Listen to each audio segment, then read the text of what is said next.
आज का हमारा विषय है आधुनिकीकरण, मॉडर्नाइजेशन। सामाजिक परिवर्तन की एक प्रक्रिया है आधुनिकीकरण, मॉडर्नाइजेशन। सामाजिक परिवर्तन को हम पिछले सेमेस्टर में विस्तारित रूप से पढ़ चुके हैं कि सामाजिक संबंधों में होने वाला परिवर्तन, सामाजिक संगठनों में, सामाजिक संस्थाओं में, सामाजिक प्रतिमानों में, सामाजिक मूल्यों में जो भी परिवर्तन घटित होते हैं उन्हीं को हम सामाजिक परिवर्तन कहते हैं।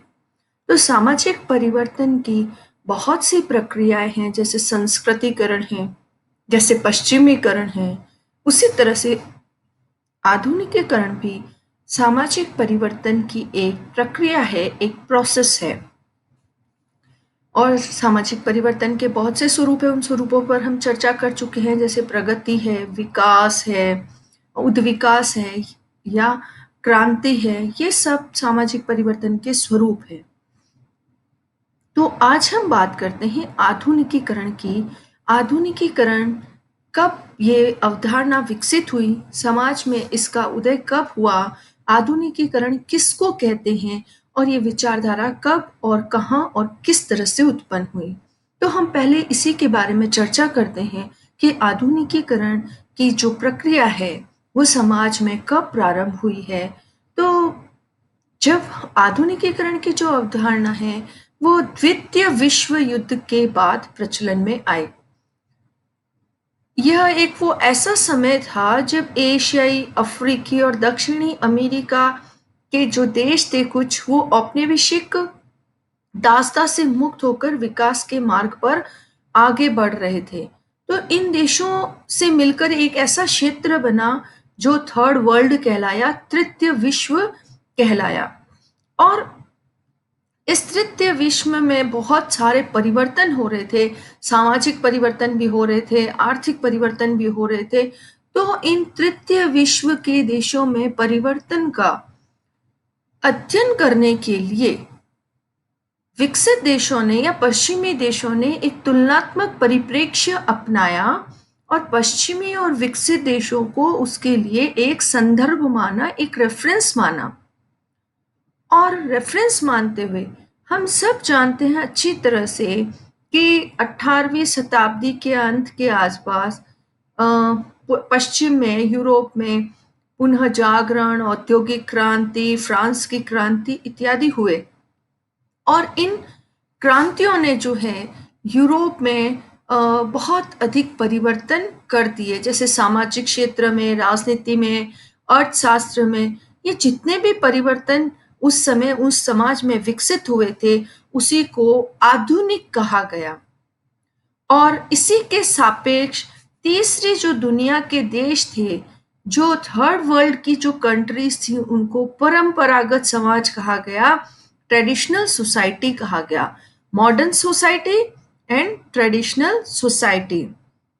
तो अब हम कह सकते हैं कि आधुनिकीकरण क्या है? आधुनिक होने की प्रक्रिया है। मॉडर्न बनने की जो प्रक्रिया उसको हम मॉडर्नाइजेशन कहेंगे। तो मॉडर्न या आधुनिक होना एक दशा है, एक स्थिति है।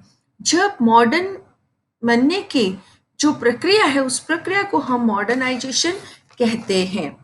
तो जो हम कहते हैं कि modernization is related with entire process of social change. Modernization refers to how a society transforms from one stage to another stage. Society की एक स्टेज से दूसरे स्टेज में जो रूपांतरण होता है उस रूपांतरण को हम मॉडर्नाइजेशन कहते हैं। जैसे traditional society to modern society, rural to urban society, closed society to open society, monarchy to democratic society, religious society to rational society। तो इस तरह से agriculture society to industrial society, एक स्टेज से दूसरे स्टेज के अंतर्गत जो परिवर्तन हो रहा है उसी को हम मॉडर्नाइजेशन कहते हैं। आधुनिकीकरण एक मूल्य निरपेक्ष अवधारणा है, अर्थात आधुनिकीकरण की प्रक्रिया जो होती है वो इच्छित परिवर्तन नहीं होते हैं। परंपरागत समाजों में जो भी परिवर्तन होते हैं, उन परिवर्तनों के अध्ययन जब हम करते हैं तो उसे हम आधुनिकीकरण की अवधारणा कहकर संबोधित कर सकते हैं। अब बात करते हैं हम आइजन स्टेट ने इसे एक प्रक्रिया माना है। कुछ समाजशास्त्री इसे एक प्रतिफल मानते हैं तो कुछ इसे एक प्रक्रिया मानते हैं। तो आइजन स्टेट इसे एक प्रक्रिया मानते हुए कहते हैं इट इज ए प्रोसेस, और ये प्रोसेस जो है वो विश्वव्यापी है। It is a global process. तो वो कहते हैं ऐतिहासिक दृष्टि से आधुनिकीकरण उस प्रकार की सामाजिक, आर्थिक, राजनीतिक व्यवस्थाओं की ओर परिवर्तन की प्रक्रिया है जो कि 17वीं से 19वीं शताब्दी तक पश्चिमी यूरोप तथा उत्तरी अमेरिका में और 20वीं शताब्दी तक दक्षिणी अमेरिकी, एशियाई और अफ्रीकी देशों में विकसित हुई है। कहने का मतलब 17वीं से 19वीं शताब्दी में तो पश्चिमी यूरोप और उत्तरी अमेरिका, और 20वीं शताब्दी में जो दक्षिण अमेरिका, एशिया और अफ्रीका के देशों में जो भी परिवर्तन हुए हैं, चाहे सामाजिक क्षेत्र में हो, चाहे आर्थिक क्षेत्र में हो, चाहे राजनीतिक क्षेत्र में हो, उसी को हम आधुनिकीकरण कहेंगे, मॉडर्नाइजेशन कहेंगे। वो कहते हैं कि ये कोई एक दिशा में होने वाली प्रक्रिया नहीं है, यह किसी भी प्रकार के मूल्यों से बंधी हुई नहीं है। कभी कभी इसका अर्थ अच्छाई के लिए और इच्छित परिवर्तन से भी लिया जाता है, जैसे शिक्षा प्राप्ति अच्छाई के उद्देश्य से होने वाला परिवर्तन है। तो जब कोई ये कहता है कि सामाजिक, आर्थिक और धार्मिक संस्थाओं का आधुनिकीकरण हो रहा है, तब उसका उद्देश्य आलोचना करना नहीं है, वरन अच्छाई बताना है। अब हम बात करते हैं रुथ बेनेडिक्ट्स की। रुथ बेनेडिक्ट्स जो है वो अपनी जो पुस्तक है ट्रेडिशन एंड मॉडर्निटी रिकॉग्नाइज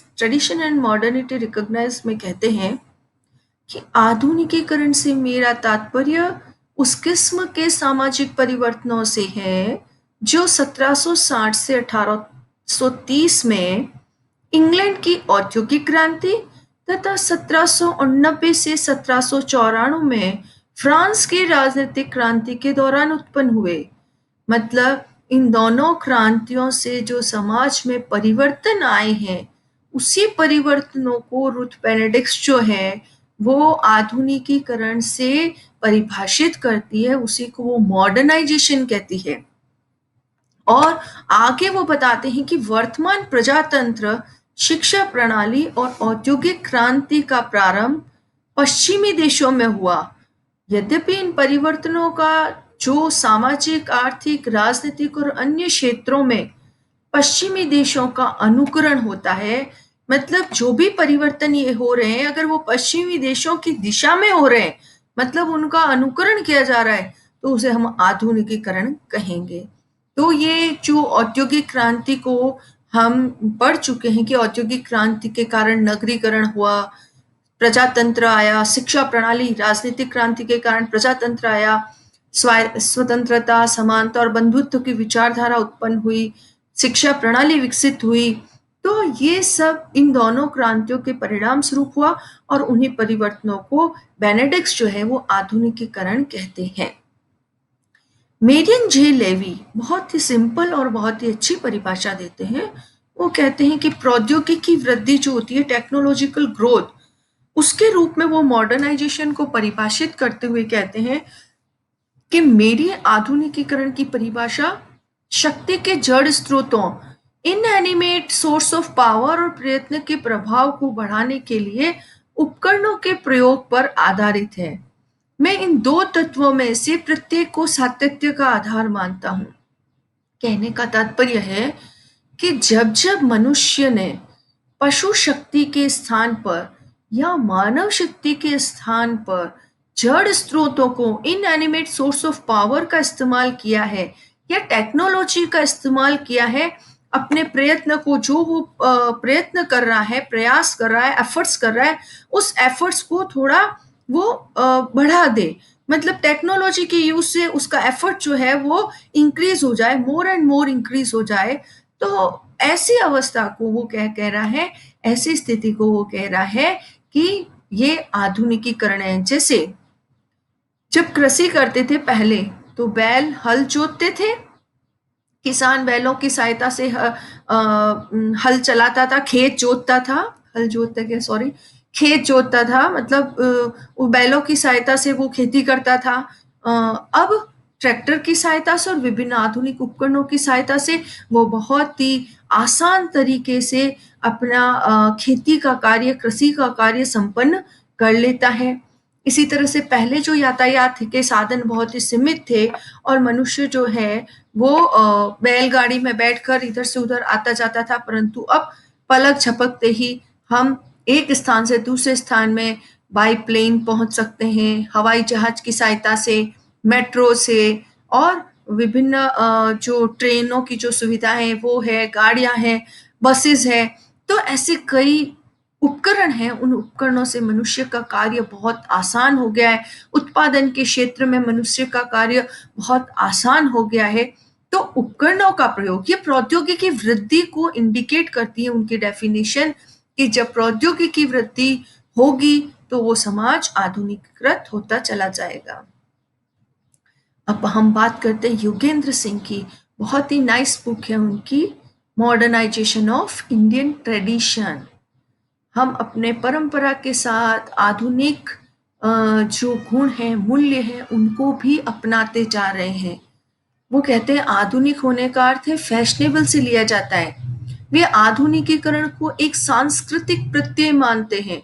वो कहते हैं कि आधुनिकीकरण, मॉडर्नाइजेशन जो है वो एक यूनिवर्सल कल्चरल फिनोमेना है। यूनिवर्सल कल्चरल फिनोमेना, वो जो सब जगह पाई जाती है, और ये एक सांस्कृतिक प्रघटना है। और इस सांस्कृतिक प्रघटना की विशेषताएं क्या क्या है, जिसमें तार्किक अभिवृत्ति हो, रैशनल जो है एटीट्यूड हो हमारा, सार्वभौमिक दृष्टिकोण हो, परानुभूति हो, एम्पैथी हो, वैज्ञानिक विश्व दृष्टि हो, साइंटिफिक हमारी जो अप्रोच हो वो साइंटिफिक होनी चाहिए, ह्यूमैनिटी होनी चाहिए, हमें मानवता होनी चाहिए, और टेक्नोलॉजिकली प्रोग्रेस होनी चाहिए। अगर ये सब चीजें अगर किसी समाज में हो रही है तो वो धीरे धीरे आधुनिकृत हो रहा है, उसमें आधुनिकीकरण का प्रोसेस चालू है। वो कहते हैं आधुनिकीकरण कोई पश्चिम की देन नहीं है, वहां ये एक सार्वभौमिक प्रक्रिया है। बस इतना है कि वो पहले वहां हो गया और भारत में या अन्य देशों में बाद में हो रहा है।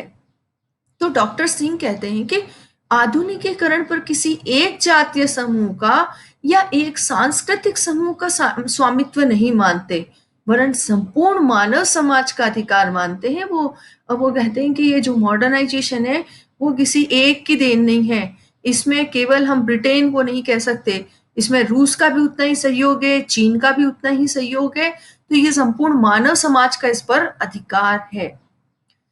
अब हम बात करते हैं डैनियल लर्नर की। डैनियल लर्नर ने जो है वो पश्चिमी मॉडल को स्वीकार किया, और वो ये स्वीकार करते हैं कि कम विकसित देश जब विकसित समाजों की समाजों का अगर अनुकरण करने लगते हैं सामाजिक, आर्थिक या राजनीतिक क्षेत्र में, तो वो आधुनिकीकरण कहलाता है। और इसी को एम एन श्रीनिवास भी एक्सेप्ट करते हैं, और एम एन श्रीनिवास भी यही कहते हैं कि भाई पश्चिम जब कोई परंपरागत समाज जो है किसी पश्चिमी समाज का, चाहे प्रत्यक्ष या अप्रत्यक्ष रूप से अगर उसका अनुकरण करता है, तो हम उसको क्या है, हम उसको आधुनिकीकरण कह सकते हैं। तो डैनियल लर्नर साथ ही साथ वे आधुनिकीकरण की कुछ विशेषताओं का उल्लेख करते हैं। वो कहते हैं बढ़ता हुआ नगरीकरण जिस समाज में, और हम सब जानते हैं अच्छी तरह से नगरीकरण कब बढ़ा है, कब अधिक होने लगा है। नगरीकरण बढ़ा है औद्योगिकीकरण के प्रभाव के फलस्वरूप। औद्योगिकीकरण के कारण धीरे धीरे नगरीकरण जो है वो पूरी तरह से बढ़ता चला गया है। फिर बात करते हैं हम बढ़ती हुई साक्षरता की। साक्षरता जो है, जिस समाज में शिक्षा का स्तर धीरे धीरे बढ़ता जा रहा है, वो आगे आधुनिकीकरण के पथ पर बढ़ता चला जाएगा। तीसरी विशेषता महत्वपूर्ण, वो बताते हैं संचार साधनों में वृद्धि। कम्युनिकेशन का जो मीन्स ऑफ कम्युनिकेशन है, जैसे कि न्यूज़पेपर है, बुक्स है, रेडियो है, टेलीविजन है, मोबाइल है, इंटरनेट है, सोशल मीडिया है, कई ऐसे साधन हैं जो कि हमें एक दूसरे से विचार विनिमय में मतलब विचार विनिमय में सहयोग प्रदान करते हैं। तो शिक्षित लोग अर्थपूर्ण रूप से विचार विनिमय में जो उनको सहायता मिलती है, वो है संचार साधनों के कारण। तो साक्षरता जो है वो विचार विनिमय भी बढ़ाते हैं। फिर तीसरी जो डैनियल लर्नर बात करते हैं, नेक्स्ट जो बात करते हैं वो ये करते हैं, इनसे क्या होगा, मनुष्य की क्षमता में वृद्धि होगी और राष्ट्र जो है उसको आर्थिक लाभ होगा और प्रति व्यक्ति आय भी बढ़ेगी।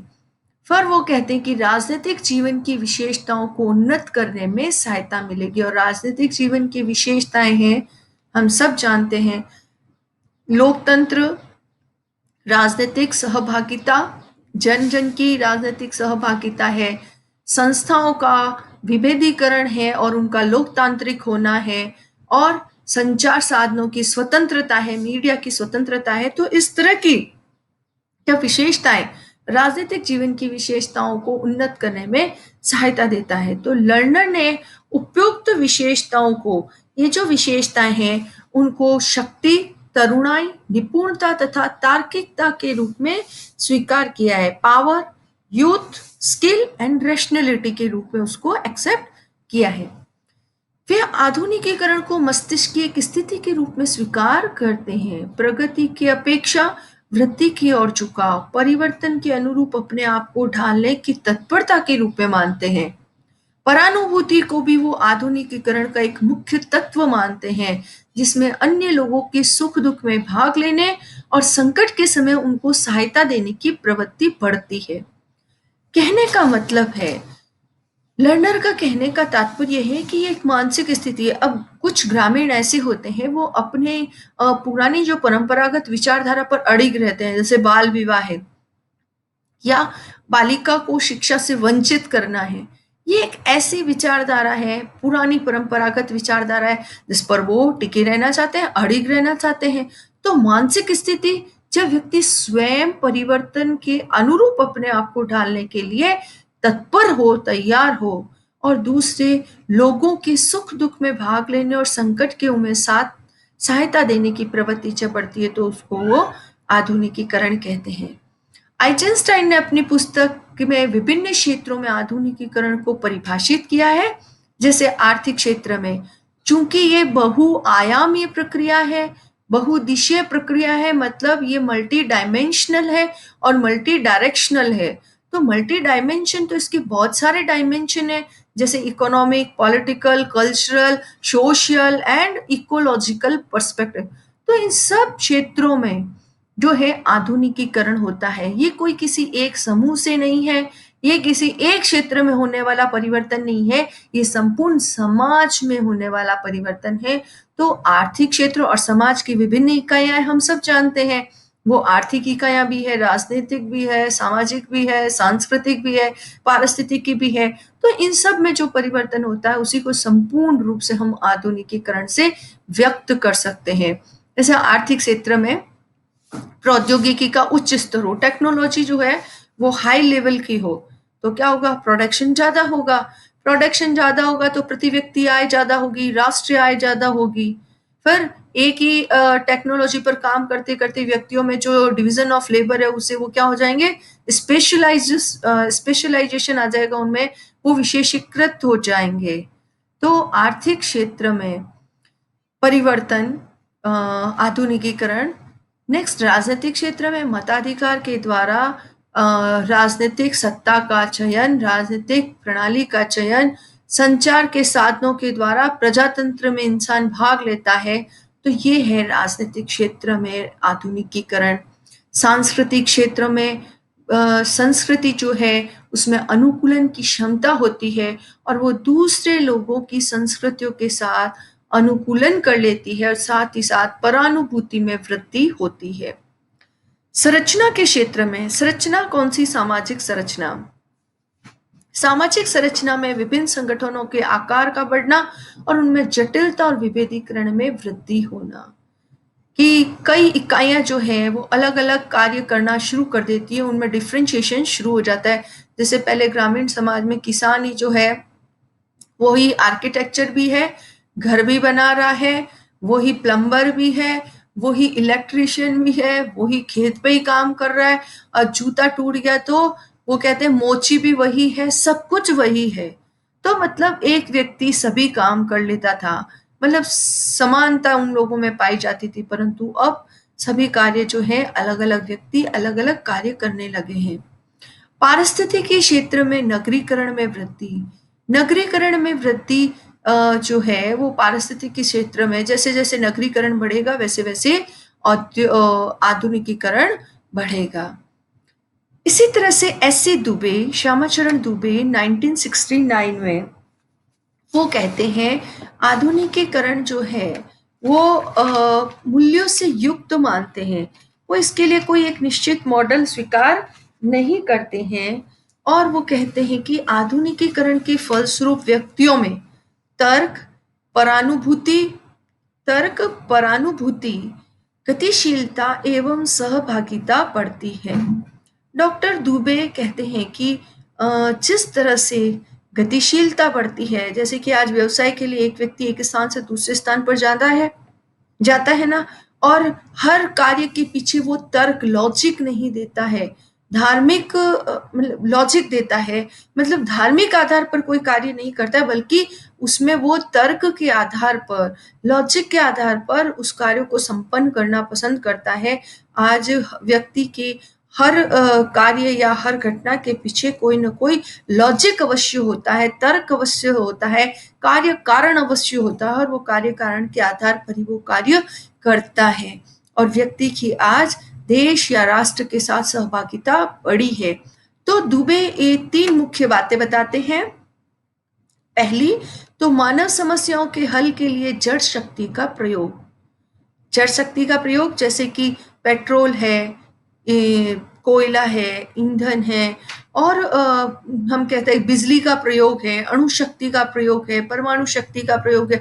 ये जड़ शक्तियों का प्रयोग मनुष्य अपनी समस्याओं के हल के लिए कर रहा है। अब पॉल्यूशन बहुत ज़्यादा बढ़ रहा है, तो बहुत जल्दी ही बिजली से चलने वाली गाड़ियाँ जो है वो मार्केट में आने वाली है, पेट्रोल और डीजल की गाड़ियों के स्थान पर रिप्लेसमेंट। तो जैसे-जैसे मनुष्य के सामने नई-नई समस्याएँ उत्पन्न होती है, उन समस्याओं का समाधान करने के लिए वो जड़ शक्ति का प्रयोग करता है। फिर दूसरा, ऐसा व्यक्तिगत रूप से न करके वो सामूहिक रूप से किया जाता है, जिसके फलस्वरूप जटिल संगठनों का निर्माण होता है। कोई व्यक्तिगत जीवन में परिवर्तन को हम ये नहीं कहेंगे वो आधुनिकीकरण है, व्यक्तिगत भी है, इंडिविजुअल लेवल पर भी होता है, सोसाइटी लेवल पर भी होता है, परंतु इंडिविजुअल लेवल में उसकी विचारधारा बदल जाए, उसके जीवन के मूल्य और प्रतिमान बदल जाए, तो हम आधुनिकीकरण कहेंगे। अब जटिल संगठनों को चलाने के लिए समाज, व्यक्तित्व और संस्कृति में परिवर्तन लाना आवश्यक है और इसके लिए वो शिक्षा को सशक्त माध्यम मानते हैं। दुबे कहते हैं शिक्षा ही ऐसी माध्यम है जो हमें आधुनिकीकरण के उद्देश्य तक पहुंचाने के लिए आवश्यक है। वीवी साहा ने भी अपने लेख में आधुनिकीकरण पर अपने विचार प्रकट किए हैं और इसे एक बहुउद्देशीय प्रक्रिया कहा है, जो आर्थिक, सामाजिक, राजनीतिक सभी क्षेत्रों में व्याप्त है। कई विद्वानों के ऊपर हम चर्चा कर चुके हैं, कई परिभाषाएं बता चुके हैं, फिर भी कई विद्वानों ने इस पर आधुनिकीकरण को स्पष्ट करने के लिए कुछ लक्षण बताए हैं। उसको सम्मिलित रूप से हम कह सकते हैं कैरेक्टरिस्टिक्स ऑफ द मॉडर्नाइजेशन, या हम कह सकते हैं आधुनिकीकरण के वो लक्षण जो कि इन समाजशास्त्रियों ने बताए, जैसे एम.एन. श्रीनिवास है, ए.आर. देसाई है, एडवर्ड सील है, वी.बी. साहा है। इन सब ने आधुनिकीकरण के लक्षण बताए जिनका सम्मिलित रूप से ये है, जिसमें पहला है नगरीकरण में वृद्धि। नगरीकरण में वृद्धि को आधुनिकीकरण का एक पैमाना माना गया है कि जैसे-जैसे किसी भी समाज में औद्योगिकीकरण बढ़ता है, वैसे-वैसे उस समाज में क्या बढ़ेगा? अर्बनाइजेशन भी बढ़ेगा। क्या बढ़ेगा? अर्बनाइजेशन। अर्बनाइजेशन में भी इंक्रीज होगी, इंक्रीज इन अर्बनाइजेशन, नगरीकरण में वृद्धि होगी और जैसे-जैसे नगरीकरण में वृद्धि होगी, व्यक्ति जो है वो व्यक्तिवादिता उसमें पैदा होगी और शिक्षा में भी प्रचार प्रसार होगा। हम सब जानते हैं नगर जो है वो सुविधाओं के केंद्र भी है। वहाँ सभी प्रकार की सुविधाएं मानव को मिल जाती है। तो शिक्षा आसानी से उपलब्ध हो जाती है। नगरीकरण में जो है वृद्धि ही एक आधुनिकीकरण का लक्ष्य मेजर है। दूसरा है प्रौद्योगिकी विकास, टेक्नोलॉजिकल डेवलपमेंट। जिस सोसाइटी में, जिस देश में, जिस समाज में ज्यादा से ज्यादा टेक्नोलॉजिकल डेवलपमेंट होगा, वो देश जो है वो आधुनिकीकृत कहलाएगा, मॉडर्नाइज्ड सोसाइटी कहलाएगी, क्योंकि वह टेक्नोलॉजिकल डेवलपमेंट बहुत ज्यादा है। अभी हमें इस डेवलपमेंट में, टेक्नोलॉजिकल डेवलपमेंट में अभी हमारा देश थोड़ा पीछे है, परंतु शीघ्र ही आत्मनिर्भर भारत बनेगा और हमारे यहाँ के युवा जो है नई नई टेक्नोलॉजी को इन्वेंट करेंगे और भारत भी इसमें बहुत आगे चला जाएगा। तार्किकता में वृद्धि, इंक्रीजमेंट इन रेशनैलिटी।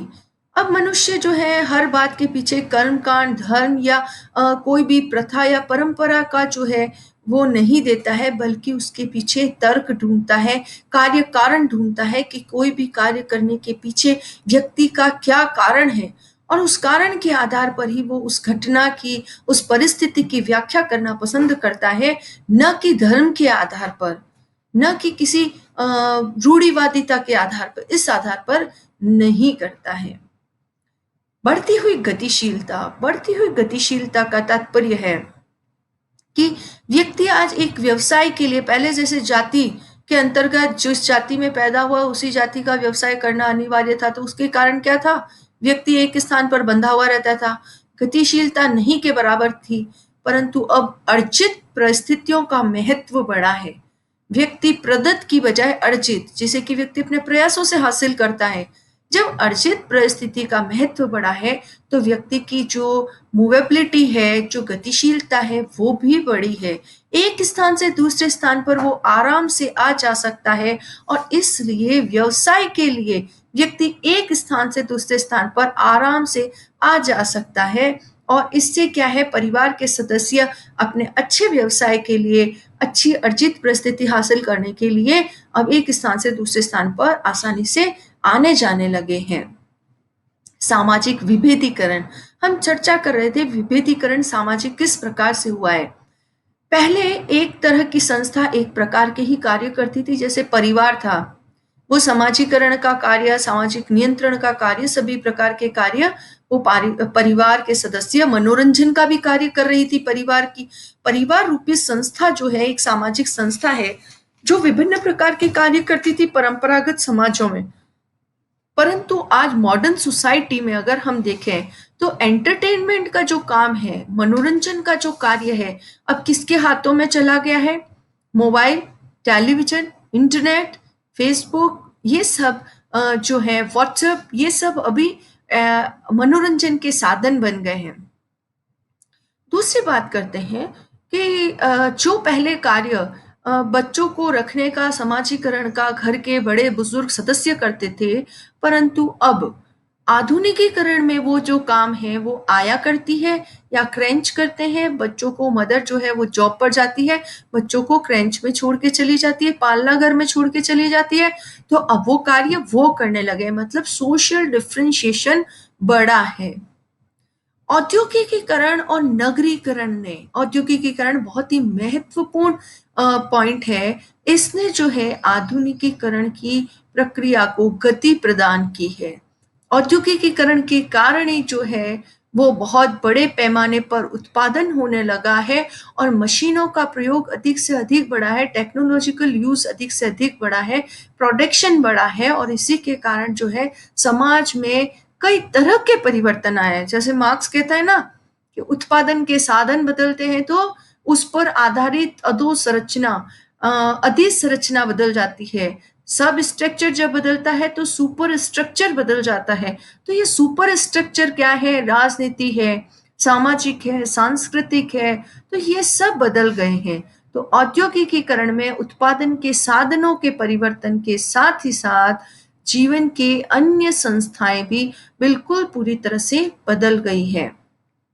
शिक्षा का व्यापक प्रसार, एक लड़की पढ़ेगी तो क्या 7 पीढ़ी पढ़ेगी, शिक्षित व्यक्ति जो है वो सभी जो घटनाएँ या परिस्थितियाँ होती हैं, उनको तर्क के आधार पर देखता है, न कि किसी धार्मिक मूल्यों के आधार पर देखता है। तो सही और गलत की पहचान व्यक्ति करना सीखता है किससे? शिक्षा से। तो शिक्षा का जैसे-जैसे प्रसार होता जा रहा है, वैसे-वैसे कोई भी समाज या राष्ट्र जो है वो मॉडर्न होता जाता है, आधुनिकीकृत होता जाता है। लोकतांत्रिक मूल्यों में वृद्धि से तात्पर्य है जनता का राज जनता के लिए और जनता के द्वारा जो चुने गए सदस्य है वो जनता के हित के लिए कार्य करेंगे। तो ऐसे लोकतांत्रिक मूल्य का जिस राष्ट्र या समाज में वृद्धि होती है वैसे वैसे वो समाज आधुनिकीकृत होता जाता है। और नेक्स्ट है परिवर्तन में रुचि। चूंकि आधुनिकीकरण मॉडर्नाइजेशन जो है वो केवल समाज में परिवर्तन नहीं है बल्कि व्यक्तिगत रूप से इंडिविजुअल लेवल पर भी परिवर्तन है। और जब उस समाज के सदस्य परिवर्तन में अपनी रुचि दिखाएंगे कि नहीं हम तो ऐसे ही रहेंगे, हमें तो ऐसा ही रहना है, हम परिवर्तन बिल्कुल नहीं चाहते हैं, अगर इस तरह की विचारधारा होगी तो परिवर्तन वहां संभव नहीं है। तो परिवर्तन में रुचि एक महत्वपूर्ण इसका लक्षण है और उस आधार पर हम नगरीकरण को समझ सकते हैं। तो ये आपका नगरीकरण का। अब भारत में नगरीकरण के प्रभाव हम नेक्स्ट स्लाइड में